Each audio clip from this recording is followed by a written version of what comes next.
You are living your life to be happy. They are living their life to be happy. So you cannot allow that to affect you.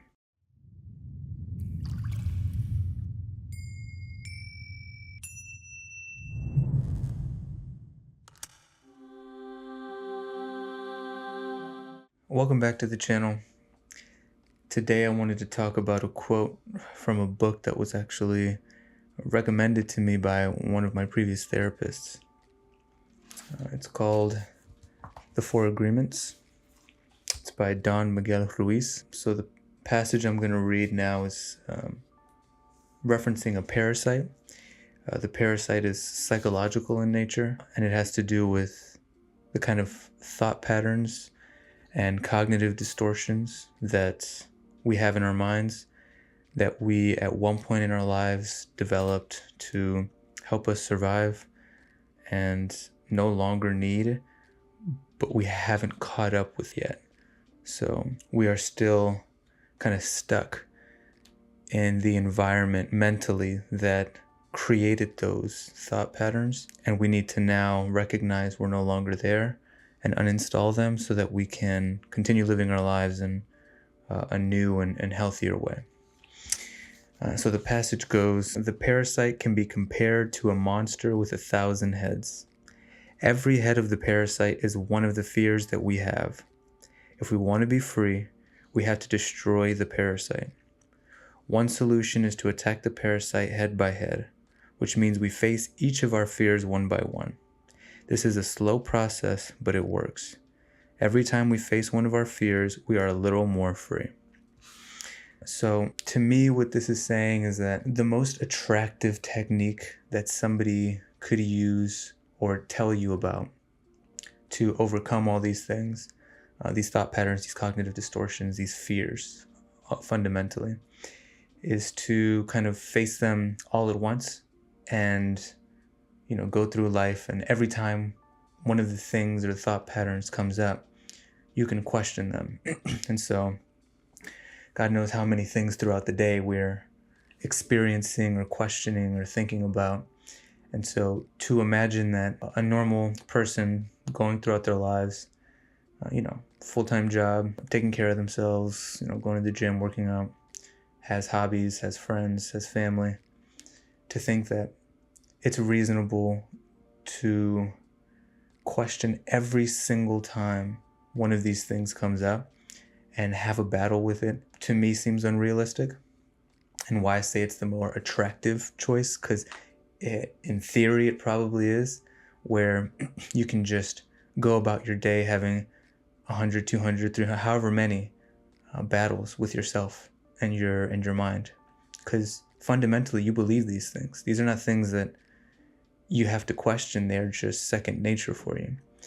So that's why I like that technique the most, because it seems like the most realistic option, where you pick and choose your battles. You for 1 week or however long you need to start making progress on one of these cognitive distortions or thought patterns. And I'll just call them cognitive distortions from now on, because I think fundamentally that's what they are. Is you choose for however long of a period of time to question only one set of cognitive distortions.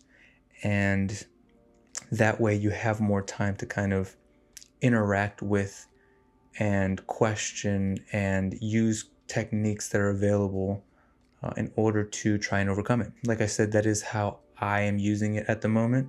And so I can relate to this because of my difficulties with vulnerability. Whenever I meet someone new, whether that's in person or online, I tend to pull away fairly quickly.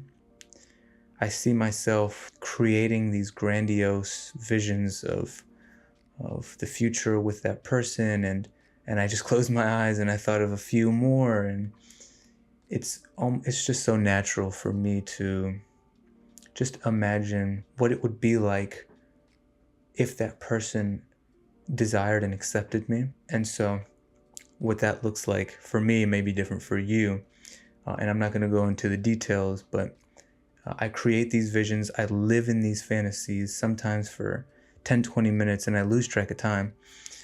And then I catch myself and I say, what am I doing? I'm I'm folding clothes. I'm making my bed. I understand this is a mindless task for me, but I don't need to let my mind drift in that direction.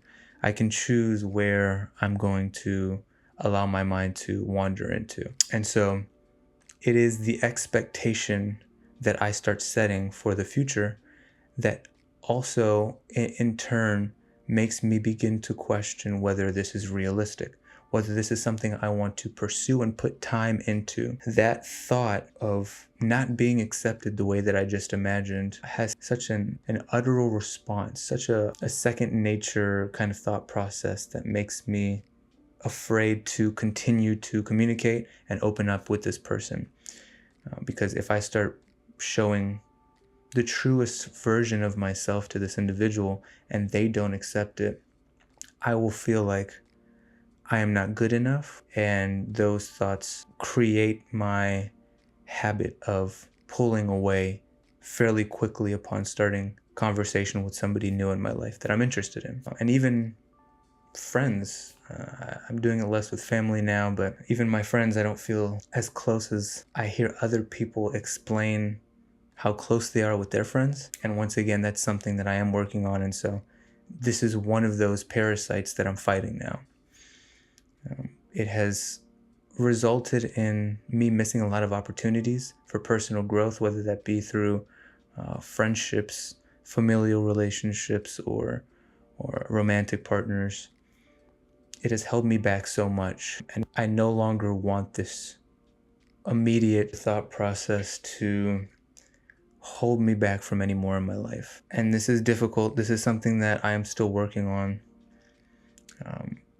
The way that I kind of move through this is by saying, I use another one of actually the techniques in the same book, The Four Agreements, and that is, don't take anything personally, right? So everybody has a vision of the world, and that vision to them is what correctness or happiness looks like, right? This is the best way that this is going to turn out. And two people can have drastically different views of what that best outcome or best future would look like. And so you cannot allow somebody's view of what is the ideal to affect you when they communicate that to you, whether that be through them saying they're not interested, or whether that be through them just stopping speaking to you, or questioning something you do or that you say. You are living your life to be happy. They are living their life to be happy. So you cannot allow that to affect you. And so I'm using that thought process to counteract these feelings that if I become vulnerable and open up, they will not accept me. But if I become vulnerable and open up and they don't accept me, that says nothing about me and just lets me know that they have a different view of what happiness and a good life would look like for them. And so I cannot take that personally. And I have to just understand that we weren't compatible and move forward, keep it pushing. So let me know what you think of that. Let me know if you have anything that you want to start working on, or notice things that you feel like are holding you back in life. For me, it's a lot of anxiety, but everybody has something that they have to work on, whether they know it or not. But leave it in the comments and we can have a discussion about it. Don't forget to like, comment, and subscribe, and thanks for tuning in.